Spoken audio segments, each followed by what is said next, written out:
ప్రియమైన సహోదరీ సహోదరులకు ప్రభువు పేరిట వందనాలు.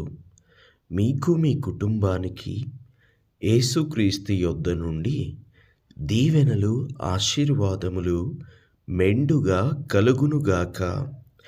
ఈరోజు యేసుక్రీస్తు యొద్ద నుండి మీకు బంగారు మాట, దేవుని వాగ్దానము. యెషయా గ్రంథము 1వ అధ్యాయము 6వ వచనము. నేను నీకు ఆజ్ఞ ఇచ్చి ఉన్నాను గదా, నిబ్బరము కలిగి ధైర్యముగా నుండుము, దిగులు పడకుము, జడియకుము. నీవు నడుచు మార్గమంతటిలో నీ దేవుడైన యెహోవా నీకు తోడయ్యుండును. Have not I commanded thee? Be strong and of a good courage.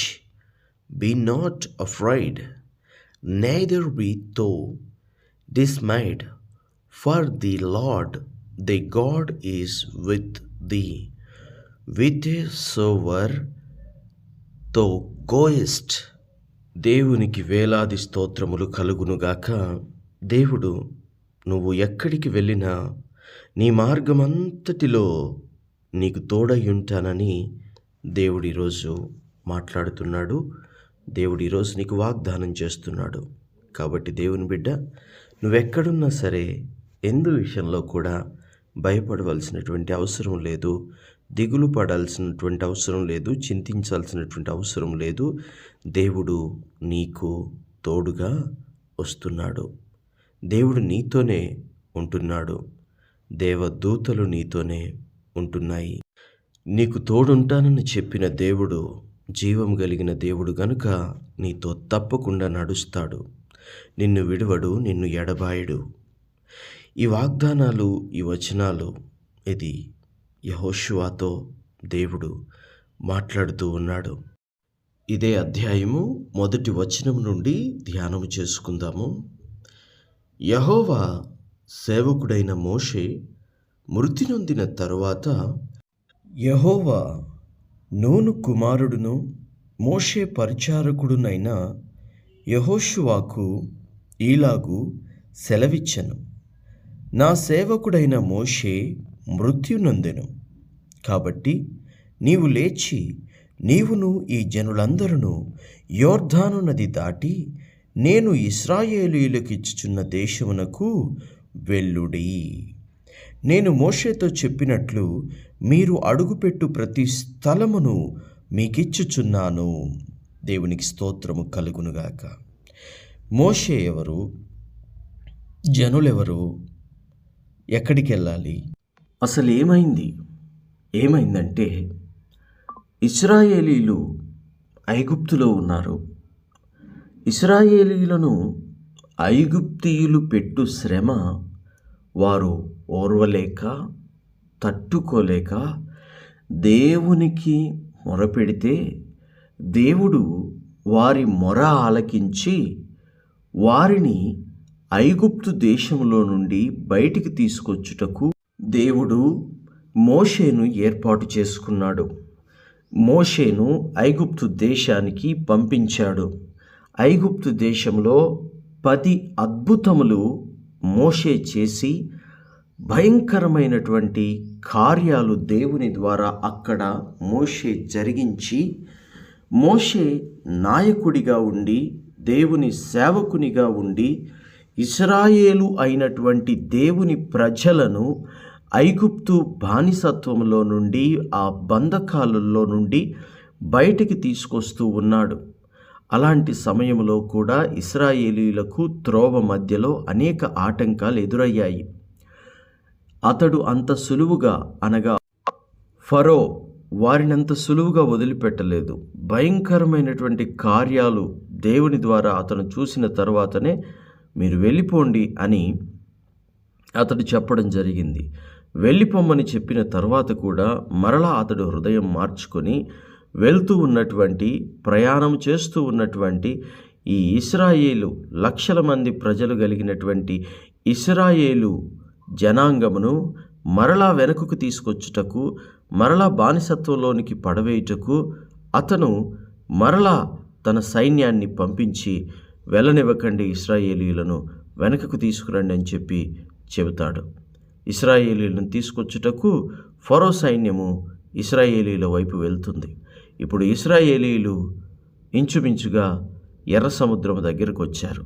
వెనక సైన్యం వస్తోంది. ఆ సమయంలో దేవుడు తన దేవదూతను ఉపయోగించుకొని దేవదూత సహాయము ద్వారా పట్టపగలే ఐగుప్తీయులకేమో గురడితనాన్ని అనగా చీకటిని కలుగజేసి ఇశ్రాయేలుకేమో పగలు వెలుగును వారికిచ్చి వారి త్రోవను సరాలము చేసి ముందుకు నడిపిస్తాడు. ఇంచుమించు సముద్రం దగ్గరికి వెళ్ళిపోతారు. వెళ్ళిపోయిన తర్వాత ఇక సముద్రం అక్కడ ఉన్నది. మోషే దేవునికి మొరపెడతాడు, అనగా దేవుణ్ణి వేడుకుంటాడు. దేవుడు అంటాడు, మోషే నీ కర్రను సముద్రము మీద చాపుము అంటాడు. మోషే దేవుడి మాట విని కర్రను సముద్రం మీద చాపుతాడు. అప్పుడు సముద్రము 2 పాయలైపోతుంది. ఆరిన నేల ఇశ్రాయేలీయులకు కనబడుతుంది. ఆ ఆరిన నేల గుండా ఇశ్రాయేలీయులు సముద్రము ఈ దరి నుండి ఆ దరికి వెళ్ళిపోతారు. వారు వెళ్ళిపోవచ్చు ఉన్న సమయంలో దేవుడు ఐగుప్తీయులకు మరలా వెలుగు కలుగజేస్తే వారు సముద్రములో వారు వెళ్ళిన మార్గాన్ని, జాడలను గుర్తుపట్టి పట్టుకొచ్చుకొనుటకు, అనగా వారిని వెనకకు తీసుకొచ్చుటకు ఆ ఆరిన నేల గుండా వెళ్తారు నడి సముద్రంలో. ఇశ్రాయేలీలు ఆ దరిన ఒడ్డెక్కుతారు. యువతల బయలుదేరినటువంటి ఐగుప్తీయులు వారు ఒడ్డెక్కిన తర్వాత వీరు నడి సముద్రానికి వెళ్తారు. అప్పుడు దేవుడు మహా కార్యం జరిగిస్తాడు. అదేమిటంటే సముద్రమును 2 పాయలుగా ఉన్నదాన్ని 1 పాయగా, అనగా ఒకటిగా చేస్తాడు. సముద్రం ఒకటైపోతుంది. అప్పుడు ఐగుప్తు సైన్య సమూహము అందులో నాశనమైపోతుంది. దేవునికి మహిమ కలుగునుగాక. ఇదిగో ప్రయాణమంతట్లో తోడయ్యుంటానని చెప్పిన దేవుడు ఇదిగో తోడయ్యున్నాడు. ఆ తర్వాత ముందుకెళ్తే ఆహారం ఉండదు. అక్కడ మరలా దేవునికి మొరపెడితే ఆకాశము నుండి మన్నా కురిసి వారికి ఆకలి తీరుస్తుంది. కడుపు నిండా ప్రతిరోజు ఆహారము మన్నాను తినేవారు. ఆ తర్వాత వారికి మాంసం తినాలనిపించినప్పుడు దేవుణ్ణి వేడుకుంటే దేవుడు సముద్రము నుండి పూరేళ్ల పక్షులను వారి పాదాల చెంతనే పడేటట్లుగా చేసి ఆ సముద్రపు పక్షుల ద్వారా, పూరేళ్ల పక్షుల ద్వారా వారికి మాంసము కూడా పెడతాడు.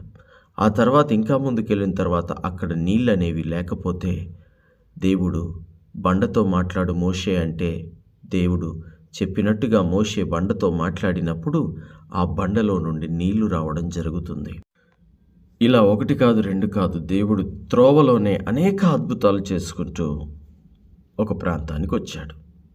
ఈ సమయంలో అక్కడ మోషే వయసు వచ్చింది కనుక, అంతేకాకుండా దేవుడు కూడా అతన్ని పిలుచుకున్నాడు కనుక అతడు చనిపోతాడు.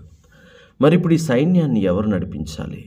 వెళ్ళాల్సిన ప్లేస్కు వెళ్లకుండానే దేవుడు మోషేని తీసుకున్నాడు. మరి ఇప్పుడు ఎలా? వీరిని ఎవరు నడిపిస్తారు? వీరికి ఎవరు అండగా ఉంటారు అని ఆలోచిస్తున్నటువంటి సమయంలోనే దేవాతి దేవుడు జీవము కలిగిన యెహోషువను పిలుచుకున్నాడు. యెహోషువను పిలుచుకొని ఈ వాగ్దానాలన్నీ చేస్తూ ఉన్నాడు. దేవునికి మహిమ కలుగునుగాక. నేను నీకు తోడై ఉంటాను. నిబ్బరము కలిగి ధైర్యముగా నుండుము. దిగులు పడకుము, జడియకుము. నీవు నడుచు మార్గమంతటిలో నీ దేవుడైన యెహోవా నీకు తోడయ్యుండును అని యెహోషువను దేవుడు పిలుచుకుంటున్నాడు.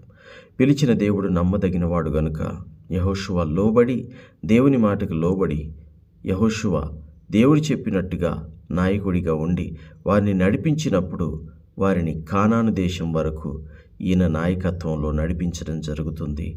ఈ దరి నుండి ఆ దరికి దేవుడు సహాయం చేశాడు. మోషే ద్వారా, మోషే తర్వాత యెహోషువ ద్వారా ప్రజలను విడిపించి వారికి కృప అనుగ్రహించాడు. కానాను దేశంలో ఎంతో ఆశీర్వాదము, ఎంతో దీవెన ఉంది. దేవుని బిడ్డ, ఈరోజు నువ్వు చేస్తున్న ఆత్మీయ ప్రయాణంలో కూడా ఈరోజు నువ్వు ఎక్కడున్నావో అక్కడ ఉండేదానికి లేదు. ప్రయాణం ఉంది, ముందుకు సాగాలి, ముందుకే సాగుతూ వెళ్ళాలి. ఈ ప్రయాణంలో ఎవరు నీకు తోడై ఉంటారు? తప్పకుండా దేవుడే నీకు తోడై ఉంటాడు. తప్పక ఈరోజు వాగ్దానం చేస్తున్న దేవుడు నమ్మదగిన వాడు కనుక నీ ప్రతి విషయంలో నీకు సహాయం చేసి నిన్ను ఆదుకుంటాడు. నమ్మిన వారు, విశ్వసించిన వారు నాతో పాటు ఈ ప్రార్థనలో ఏకీభవించండి. ప్రార్థన. తండ్రి, మీకు వందనాలు. దేవా, మీకు స్తుతులు, స్తోత్రాలు. అయ్యా, ఎవరెవరైతే ఈ వాక్యమును, వాగ్దానమును నమ్ముచూ ఉన్నారో ప్రభువా, వారిని దీవించి ఆశీర్వదించండి. మీ కృపా కనికరములకు దేవా ఆ బిడ్డలందరినీ కూడా పాత్రులనుగా ఎంచి ప్రయాణంలోనైనా మీరు తోడయ్యుండి, ఈ ఆత్మీయ యాత్రలో, ఈ జీవితంలో తోడయ్యుండి చక్కగా ముందుకు నడిపించి, బలపరిచి, దీవించి ఆశీర్వదించుమని యేసుక్రీస్తు శ్రేష్టమైన నామంలో ప్రార్థన చేయుచున్నాము తండ్రి. Amen, amen, amen.